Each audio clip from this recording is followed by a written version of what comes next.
Bem-vindos ao primeiro episódio de Dicas para Crescer.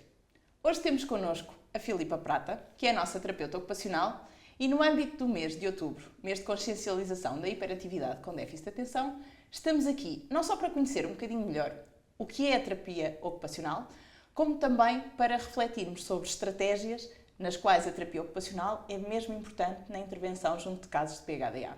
Bom dia, Filipa. Olá, Catarina, bom dia. Bem, não estava nada à espera deste convite, mas obrigada.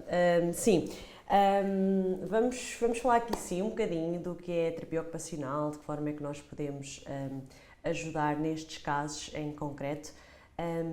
Sim, nós somos um bocadinho assim, aquela profissão... Ainda muito pouco conhecida, sim, mas tão importante. Ou então aquelas que brincam com os meninos, ou que ocupam as crianças. Pronto, já ouvimos assim muitas coisas, mas a verdade é que nós temos um papel fundamental no desenvolvimento das crianças e isso acaba por ser bastante positivo naquilo que nós fazemos no nosso dia-a-dia. Por isso, obrigada por me dares essa oportunidade de explicar o que é a terapia ocupacional, de explicar como é que nós podemos ter um papel importante no desenvolvimento destas crianças, que hoje em dia há cada vez mais, não é? Como tu sabes, chegam-nos cada vez mais diagnosticadas. Sim, chegam-nos cada vez mais crianças e se nós formos ver um bocadinho, ler um bocadinho sobre isto, há realmente, a percentagem é consideravelmente grande de crianças diagnosticadas, fora as que depois também não são diagnosticadas, não é?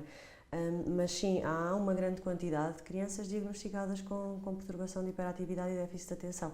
Cada vez mais, sim, se calhar pelos nossos contextos de vida, pela agitação do dia-a-dia também, sim, se calhar a falta de sim. oportunidades para se autorregularem, para mexerem, para... Sim, eu acho que sim, eu acho que as vivências hoje em dia, os nossos dia-a-dias são extremamente agitados e que se calhar, sim, leva-nos a que nós consigamos perceber que há cada vez mais crianças com este tipo de dificuldades. Mas antes de nos debruçarmos mais sobre o quadro clínico de PHDA, ajuda-me a perceber a terapia ocupacional. Esclarece-nos sobre o que é a terapia ocupacional. Nós, terapeutas ocupacionais, trabalhamos muito na autonomia e na funcionalidade da criança, nas atividades de vida diária, nos diversos contextos. Trabalhamos, acima de tudo, para a função e para a autonomia das mesmas nas tarefas que têm que realizar no dia-a-dia, não é? Por isso é que, quando nós falamos aqui um bocadinho nas crianças, na pediatria, nós acabamos por ter que trabalhar muito com os interesses e com a base da ocupação delas naquela idade, que é o brincar. Por isso é que eu também adoro a área da pediatria, não é? Nós conseguimos, através do brincar, criar e desenvolver ferramentas, estratégias para a criança transpor para o seu dia-a-dia nos diversos contextos que a ajudam realmente a ter maior sucesso e funcionalidade nas diversas situações a que estão expostas. Isso é fantástico, sim. Por isso é que também estamos nesta sala, não é? Que é como nós costumamos dizer, a sala divertida, como as crianças às vezes intitulam, que até nós gostamos de aqui estar. E acho que sim, faz todo sentido também estarmos aqui hoje a mostrar-vos um bocadinho daquilo que nós temos no nosso dia-a-dia, no nosso contexto de intervenção. Então, e neste contexto de intervenção, como é que a terapia ocupacional é uma ferramenta tão importante nos quadros de PHDA? Sim. Nós, num contexto mais direcionado, mais individualizado para a criança, acabamos por ter objetivos delineados sempre com a família. Temos sempre que fazer uma avaliação completa da criança para conseguirmos realmente perceber qual é a área que nós vamos intervir prioritariamente, qual é o objetivo daquela família, qual é a preocupação principal no momento da família, dos professores, de quem está envolvido no contexto da criança, porque cada criança é uma criança e então no PHDA nós sabemos que... A diversidade é enorme. Sim, por exemplo, muitos meninos que nos chegam apresentam-nos um quadro mais de hiperatividade. Há um maior número de meninos, eu acho, com agitação motora. Sim, com estas características mais de hiperatividade, de agitação psicomotora. Quando nos aparecem as crianças do sexo feminino, ou seja, as meninas, eu acho que vêm com um quadro um bocadinho mais de desatenção, de dificuldades em estarem atentas nos diversos contextos E eu acho que logo por aqui podemos perceber, não é? E há estudos que nos dizem realmente isto, que há estas diferenças em termos de menina-menino, e acaba por também nos dar aqui algumas ferramentas para nós também orientarmos um bocadinho a nossa intervenção. Mas, e tu sabes tão bem quanto eu, não é? Da importância da avaliação multidisciplinar, ou seja, vocês também fazerem parte de todo o processo, os terapeutas da fala, quando eu falo em vocês, neuropsicólogos, psicologia clínica, terapia da fala, a parte médica. Até também a parte da psicoeducação, porque intervir com as famílias, ou seja, não só de forma direta com estas crianças, avaliar, como estavas a dizer, que é tão importante percebermos as características e os objetivos de cada criança e de cada família, mas depois também trabalharmos nestes contextos e nesta retaguarda. Sim, até porque muitas vezes a grande preocupação dos pais é vou ter que medicar, e há muitas crianças que nos chegam a nós já com situação farmacológica, que a meu ver também faz algum sentido em alguns casos, não é? Nós, apesar de conseguirmos elaborar e criar ferramentas que permitam a esta criança ser mais funcional e autónoma e conseguir superar estas dificuldades, acho que sim, que em alguns casos realmente justifica e não é de todo descabido haver um bocadinho não sei bem como é que tenho de explicar isto. Esta complementaridade, no fundo, sim. Porque temos a parte farmacológica e é importante esclarecer que em alguns casos realmente ela faz toda a diferença. Agora, nesta concepção da intervenção, devem as várias estratégias estar interreguladas e articuladas. Portanto, sim. A medicação às vezes é necessária, mas este treino da área da terapia ocupacional, eventualmente terapia da fala, questões mais do contexto, portanto, estratégias mais comportamentais e atitudinais, e claramente quando o fazemos em conjunto, os resultados habitualmente são muito superiores. Sim, sem dúvida. E é um bocadinho às vezes isto que nós também temos sempre que ver com a família, não é? Os prós e os contras, percebermos realmente o que é que vai trazer de positivo também para a nossa intervenção. E acho que isso é muito importante também falarmos um bocadinho, porque é uma das grandes preocupações em termos de primeiro contacto connosco, com vocês. Acho que há sempre um bocadinho esta pergunta que é: será que sim, será que não? Não é, eu acho que não deve ser tudo, nós temos um papel essencial e complementarmos, acho que às vezes faz todo sentido. Esta articulação. Sim. Ok, mas se focarmos mesmo na terapia ocupacional, quais são as áreas ou quais são os domínios, as funcionalidades que habitualmente são mais trabalhadas no âmbito da terapia ocupacional? Sim, nós sabemos que as crianças com PHDA acabam por ter um quadro de desatenção, de hiperatividade, mas acaba por haver outras áreas que também estão afetadas, não é? A memória visoespacial, funções executivas, planeamento motor, ou seja, todas estas áreas também acabam por estar, de certa forma, disfuncionais em determinados contextos. E isso é importante nós intervirmos também nessas áreas para ajudarmos a criança a conseguir ser mais autónoma, ser mais funcional, a criar estratégias de autorregulação que a permitam ser funcional nos diversos contextos. Eu acho que há aqui outra questão que nunca nos chega como uma grande preocupação, mas acho que é muito importante nós avaliarmos sempre a questão motora e sensorial, porque acho que são duas grandes áreas que acabam por estar muitas vezes interferir no desempenho da criança no seu dia-a-dia. Quando falamos aqui na área motora, falamos muito da motricidade global, da motricidade fina. Há muitas crianças com essa dificuldade, depois também apresentam a escrita elegível, ou seja, acaba por ser aqui um bocadinho uma bola de neve, que se nós não percebermos realmente a base do problema, podemos não conseguir, de certa forma, resolvê-lo de uma forma mais eficaz. E eu acho que é importante haver esta avaliação mesmo mais aprofundada e completa destas áreas motoras, sensoriais, porque muitas vezes também as crianças têm uma sobrecarga sensorial enorme e às vezes não conseguem criar estratégias que as regulem em determinadas situações.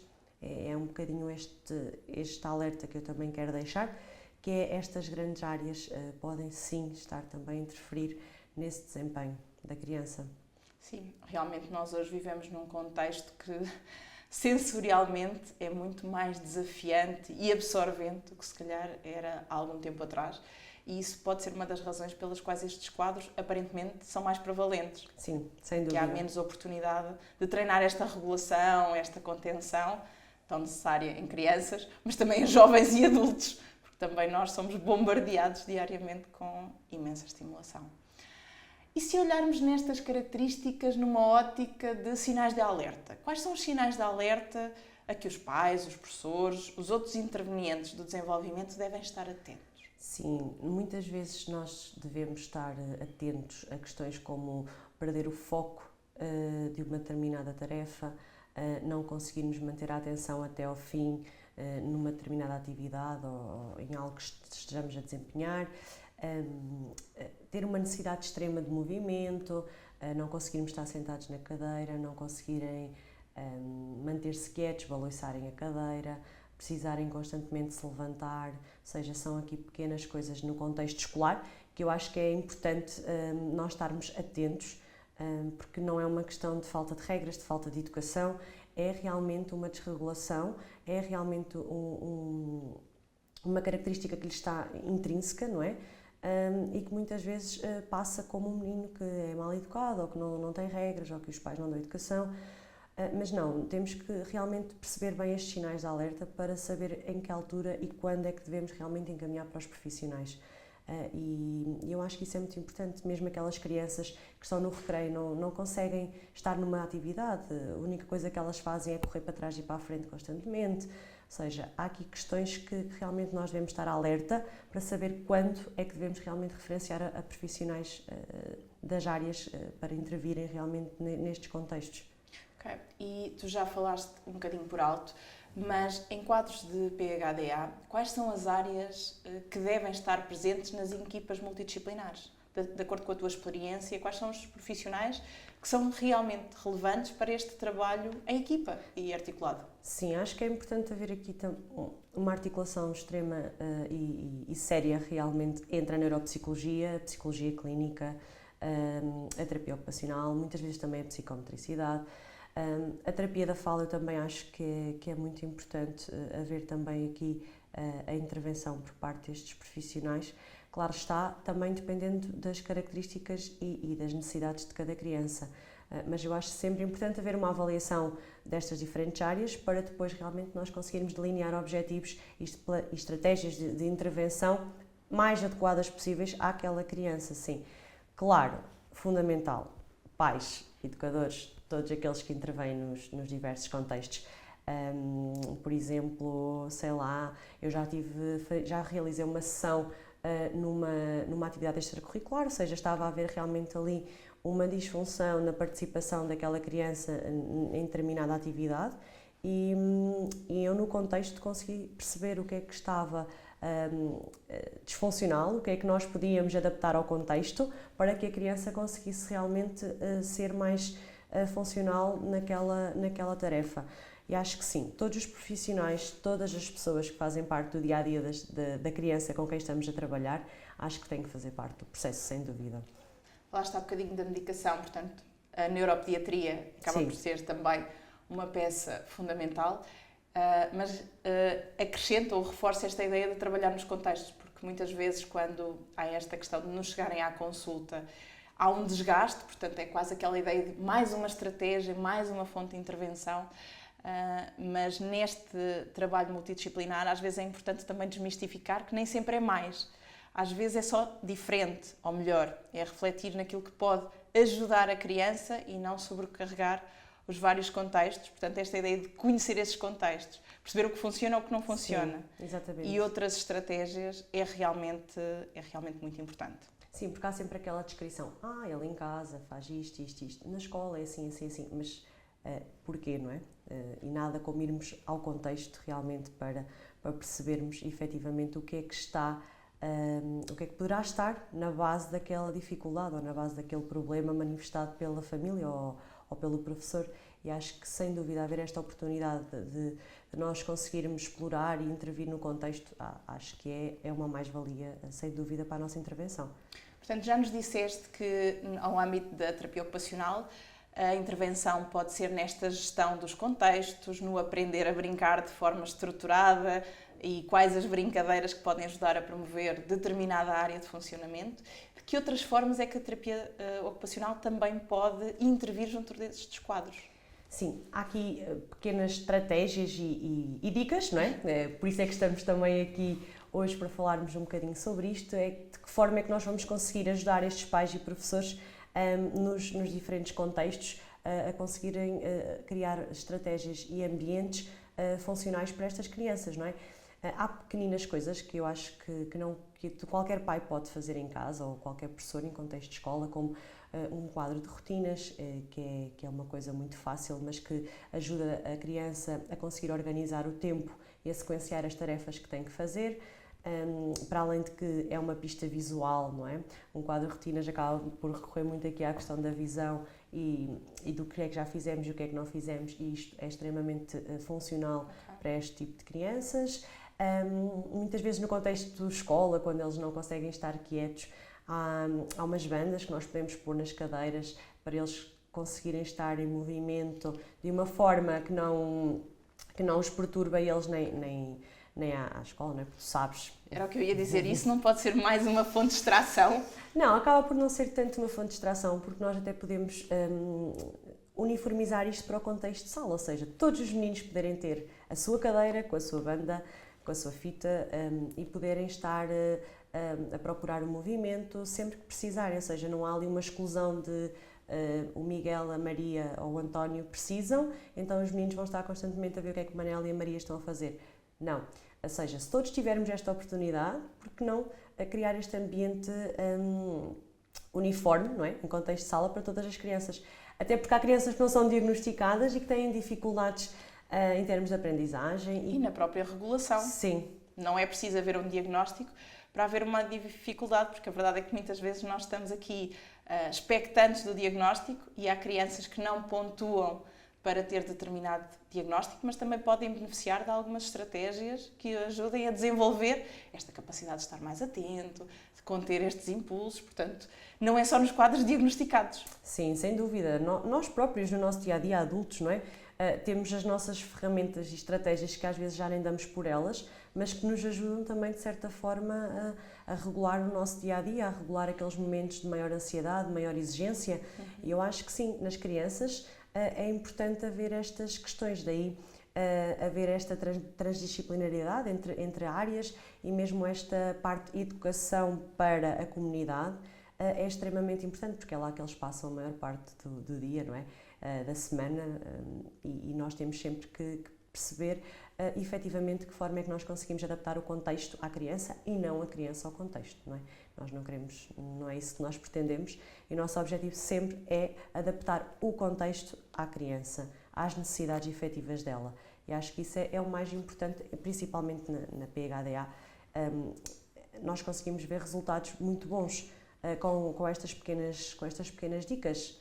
Até porque depois conseguimos, através disso, consciencializar a criança das próprias dificuldades, dos próprios desafios e dar-lhe espaço para aí sim ela desenvolver as próprias estratégias de se adaptar ao contexto. Porque sim. A longo prazo isso também é fundamental para se tornarem adultos bem adaptados e funcionais. Sim, às vezes quando vou aos contextos até me apercebo de determinada estratégia que a própria criança sozinha conseguiu arranjar e que nós às vezes até percebemos, olha, pode ser bom para ela, também pode ser bom para outro caso que nós tenhamos, ou seja, é importante. E acho que acima de tudo estas pequeninas dicas são extremamente importantes quando nós não conseguimos realmente criar uma mudança muito grande, não é? Porque nós, efetivamente, num contexto de sala, nós não conseguimos criar uma mudança muito grande, não é? Em casa, nós dizemos sempre aos pais, mais uma dica, tirarem 30 minutinhos antes de terem que fazer trabalhos de casa, antes do que quer que seja, para a criança poder vivenciar experiências, ir ao parque, andar de bicicleta, criar outra oportunidade de movimento. Okay. Porque eu acho sempre que o movimento ajuda-nos, mas o movimento adequado, movimento regulado, movimento integrado. E acho que, por isso, sim, esta é mais uma dica que eu acho que funciona neste tipo de crianças, sim. Mas isso vai ao encontro, ou melhor, isso vai contra o que é o nosso dia-a-dia. Nós temos um dia-a-dia altamente sedentário e em que nos movimentamos cada vez menos. Sim, e cada vez mais nós vemos crianças agarradas às telas, não é? Televisão, telemóveis, e acaba por ser ali uma oportunidade também dos pais poderem descontrair um bocadinho do dia de trabalho estressante que têm, mas aqui é importante percebermos que há outras ferramentas e há outras estratégias que nós podemos substituir estes ecrãs e estas telas que eu acho que hoje em dia estão a tornar as nossas crianças sedentárias, incapazes de lidar com frustrações, incapazes de saber resolver problemas, e por isso sim, eu acho que estes 30 minutinhos não custam, são 30 minutinhos que os próprios pais podem incluir nas rotinas deles e ajudar realmente estas crianças a desenvolver aqui uma infância mais feliz e mais vivenciada, mais rica, sim, sem dúvida.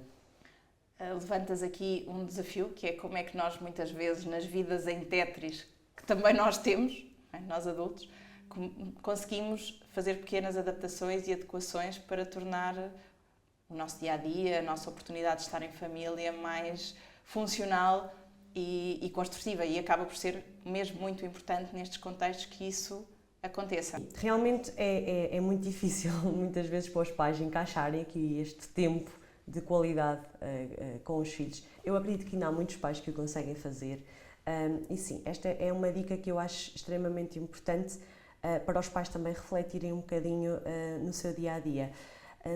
Muitas vezes também falo muito da questão da bola, de pilates, poderem usar a bola como assento e não a cadeira.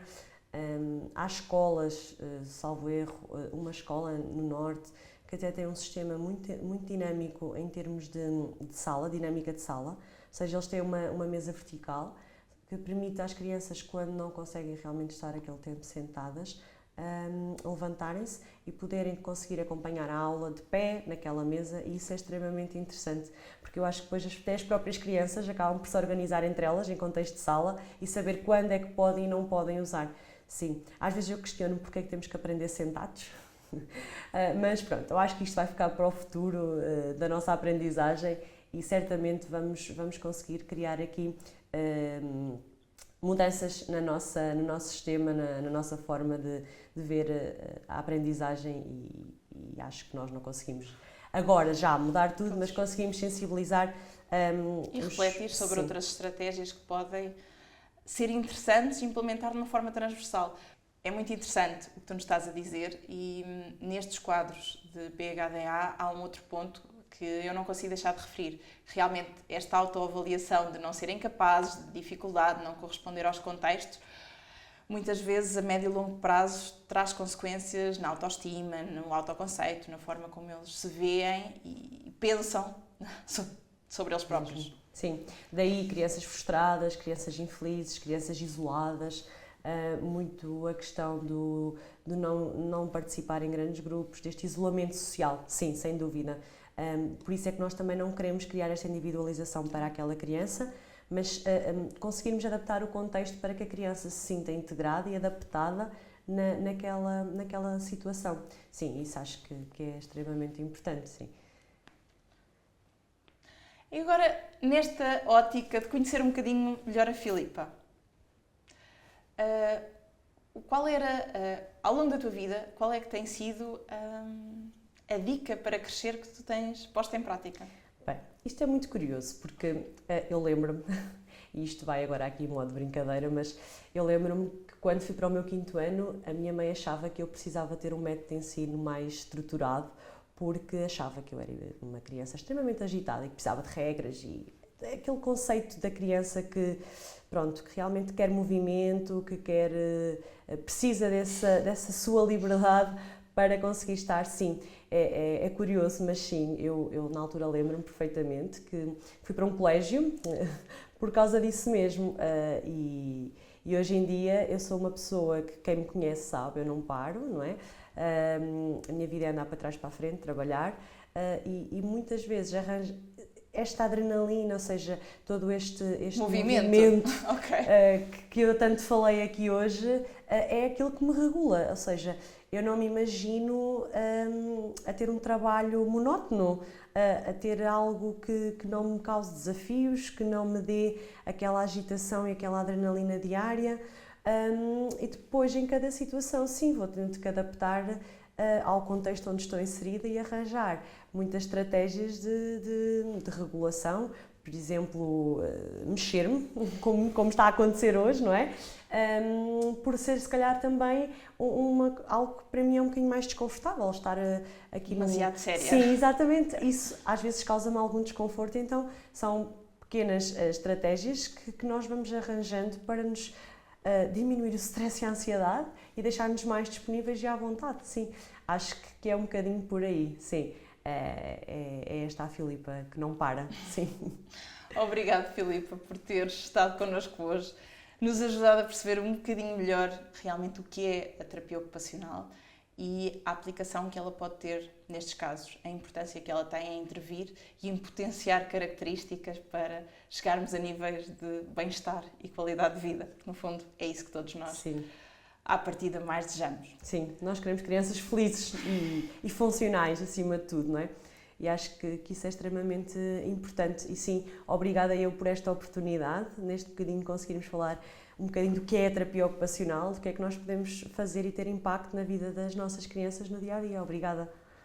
Para quem está desse lado, se fizer sentido para vocês, façam-nos chegar as vossas dúvidas, as vossas questões, que de uma forma menos generalista e mais pessoalizada teremos todos muito gosto em podermos refletir em conjunto, porque no fundo nós estamos deste lado para crescermos juntos.